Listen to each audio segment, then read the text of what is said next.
Gusto mo bang palitan ng email address at phone number ang Facebook account mo pero hindi mo alam kung papaano? Kung oo, ituturo ko sa iyo kung papaano mo gagawin.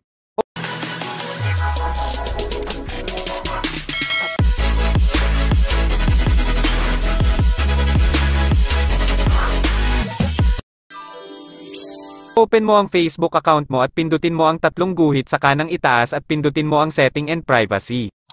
At dito ay makikita mo na ang setting. Pindutin mo din ito para mapunta ka sa setting ng Facebook account mo. Kapag nasa setting ka na ng Facebook account mo, ang sunod mo naman pindutin ay ang Meta Account Center. Kapag nasa Account Center ka na, hanapin mo naman ang Personal Details. Pindutin mo din ito at dito mo na makikita ang email address ng Facebook account mo at ang naka-register na cellphone number mo sa Facebook. Pindutin mo ang email address or phone number na gusto mong burahin at sa bandang baba ay may makikita kang Add New Contact.